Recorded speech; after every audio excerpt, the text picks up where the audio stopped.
Di waktu Rasulullah SAW sedang asyik bertawaf di Ka'bah, beliau mendengar seorang di hadapannya bertawaf, sambil berzikir, "Ya Karim, Ya Karim." Rasulullah SAW menirunya membaca "Ya Karim, Ya Karim." Orang itu lalu berhenti di salah satu sudut Ka'bah, dan berzikir lagi, "Ya Karim, Ya Karim." Rasulullah SAW yang berada di belakangnya mengikuti zikirnya "Ya Karim, Ya Karim." Merasa seperti diolok-olokan, orang itu menoleh ke belakang dan terlihat olehnya seorang laki-laki yang gagah, lagi tampan yang belum pernah dikenalinya. Orang itu lalu berkata, "Wahai orang tampan, apakah engkau memang sengaja memperolok-olokanku? Kerana aku ini adalah orang Arab Badui. Kalaulah bukan kerana ketampananmu dan kegagahanmu, pasti engkau akan aku laporkan kepada kekasihku, Muhammad." Rasulullah mendengar bicara orang Badui itu, Rasulullah SAW tersenyum, lalu bertanya, "Tidakkah engkau mengenali nabimu, wahai orang Arab?" "Belum," jawab orang itu. "Jadi bagaimana kau beriman kepadanya?" "Saya percaya dengan mantap atas kenabiannya, sekalipun saya belum pernah melihatnya, dan saya membenarkan putusannya sekalipun saya belum pernah bertemu dengannya," kata orang Arab Badui itu pula.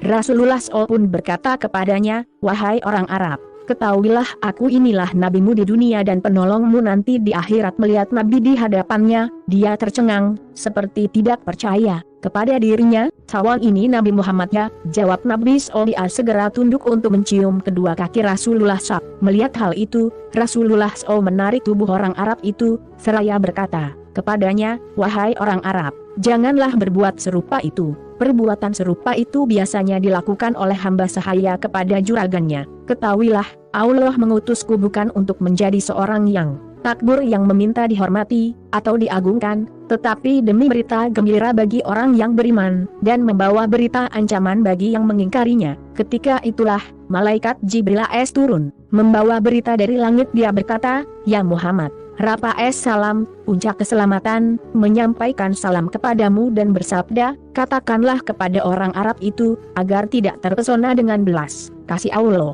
Ketahuilah bahwa Allah akan menghisapnya di hari mahsyar nanti, akan menimbang semua amalannya, baik yang kecil maupun yang besar." Setelah menyampaikan berita itu, Jibril kemudian pergi. Orang Arab itu pula berkata, "Demi keagungan serta kemuliaan Allah, jika Allah akan membuat perhitungan atas amalan hamba, maka hamba pun akan membuat perhitungan dengannya," kata orang Arab Badui itu. "Apakah yang akan engkau perhitungkan dengan Allah?" Rasulullah bertanya kepadanya, "Jika Allah akan memperhitungkan dosa-dosa hamba, maka hamba akan memperhitungkan betapa besar maghfirahnya," jawab orang itu. "Jika dia memperhitungkan kemaksiatan hamba, maka hamba akan memperhitungkan betapa keluasan pengampunannya. Jika dia memperhitungkan kekikiran hamba, maka hamba akan memperhitungkan pula betapa kedermawanannya."